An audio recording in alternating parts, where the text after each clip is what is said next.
बानलु खाग्रानो माखा एसेबां दावराव नायलाय नै सासे साथा खालायना हरदोंसो नै मोजां खोन्थासैलां नै नायदो नै सोर बयबो सिनायखासिगोन नै डेन्जार हाइस टप बिसोरनो हाजिरायाव सोरबा नांगौबा कन्टेक्ट खालामहर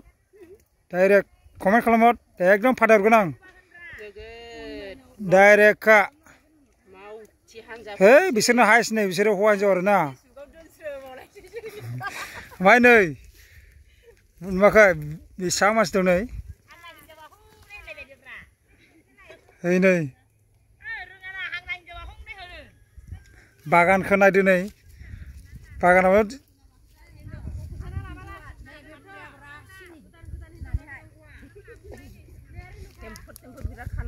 साथा खानानै खाबा बागान लागोन माथो जिरायलायबायसो माथो ना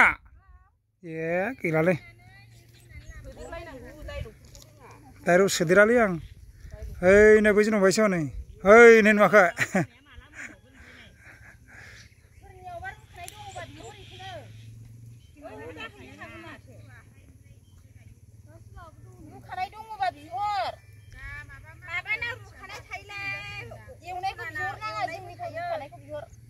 बैनायनावबो थायो माथो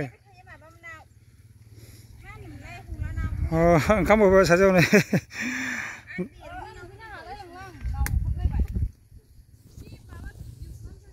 बेसेबां हाखो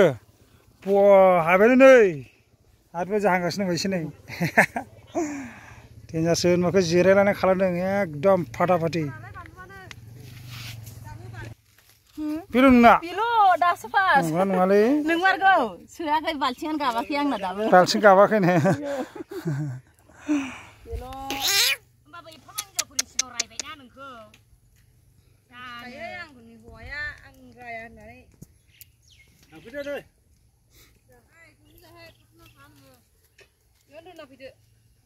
दल'नो थाखाया नै मा मोनामसुबाय थायो नालाय नै ओंखामखौसो मोनामदों ना मादों बेलाय